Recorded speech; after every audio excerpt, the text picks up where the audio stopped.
Hello and welcome. As you have seen in my previous videos, I have been discussing the sexually immoral teachings of the Quran and Muhammad. In this video, I will be continuing that topic. Please note I will not be attacking Muhammad or Muslims. I will simply read Islamic sources and then ask Muslims some important questions. So let's begin. Let us turn to the Quran, chapter 66, verse 1. It says, quote, يا أيها النبي لما تحرم ما أحل الله لك تبتغي مرضات أزواجك والله غفور رحيم, which translates as, O Prophet, why do you forbid yourself that which Allah has made lawful for you? You seek to please your wives, and Allah is forgiving, merciful. Now, in order for us to understand the historical context of this Quranic revelation, we first need to turn to the tafsir or exegesis literature for an official Islamic commentary on the Quran. When we do that, we find something very disturbing.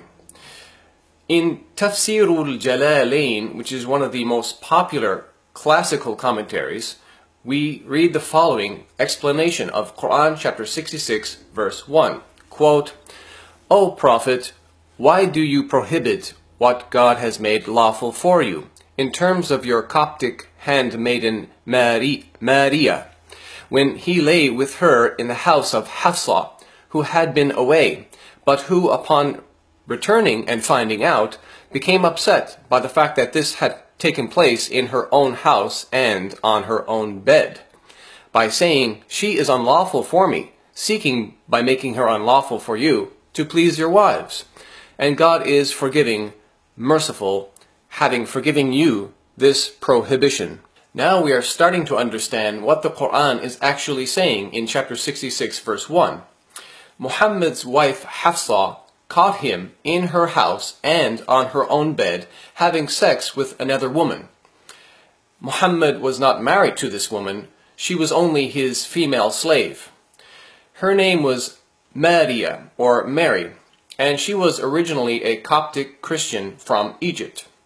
As you would expect, when Muhammad's wife Hafsa came home and found out about the sex, she became very upset, and Muhammad found himself under pressure. So he promised to stop having sex with the female slave. And when we continue reading the tafsir for just 2 verses later in ayah number 3, we notice that Muhammad was seeking to avoid further embarrassment because he told his wife, do not reveal it. Now, if you're a Muslim or if you're considering converting to Islam, you might be questioning the validity of this embarrassing story in the tafsir. You might be saying to yourself, this can't be true because Muhammad was a holy man, a true prophet of God, while this story describes a man who disrespects his wife and is unable to control his wild sexual passions. Basically, it's a story where Muhammad's wife catches him having sex with a slave. So, how does Muhammad get out of this dilemma? Well, he conveniently claims to receive a revelation from God, Quran chapter 66, verse 1, which effectively silences his protesting wives and makes permissible for him sex with a female slave. Well, for those of you questioning the validity of this story, I'm sorry to inform you, but this story does find validation and confirmation in the following authentic hadith. In Sunan an-Nasa'i, volume 4, hadith number 3411, we read, quote, عن أنس أن رسول الله كانت له أمة يطأها فلم تزل به عائشة وحفصة حتى حرمها على نفسه فأنزل الله عز وجل يا أيها النبي لما تحرم ما أحل الله لك إلى آخر الآية. The translation is, it was narrated from Anas that the Messenger of Allah, meaning Muhammad, had a female slave with whom he had sexual intercourse, but Aisha and Hafsa would not leave him alone until he said that she was forbidden for him.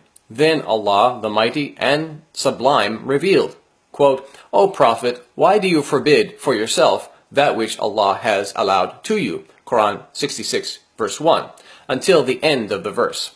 And this hadith is indeed sahih or authentic. So as you have just seen, this story is indeed authentic and is therefore very damaging to the reputation of Muhammad.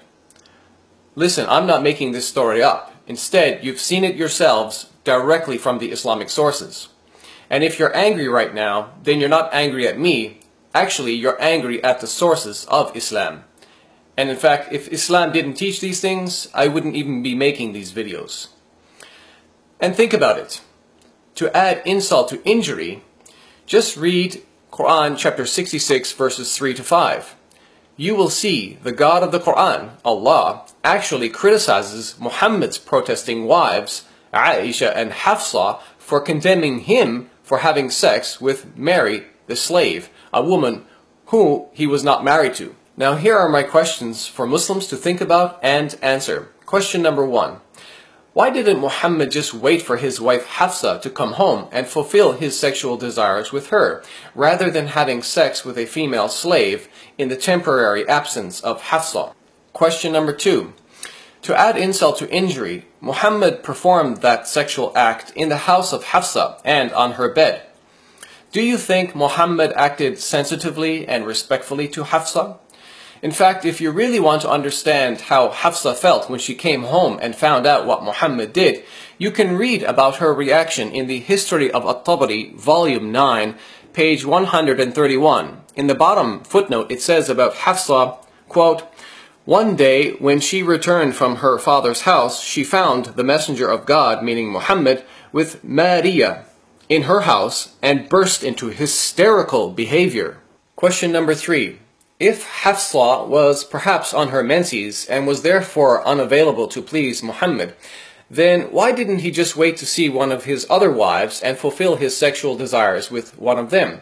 Remember, chapter 66 of the Quran is not a Meccan surah, but is actually a Medinan surah.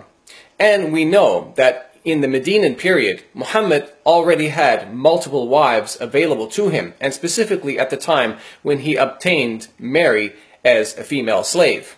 And we know Muhammad used to take turns visiting and staying with different wives on different nights.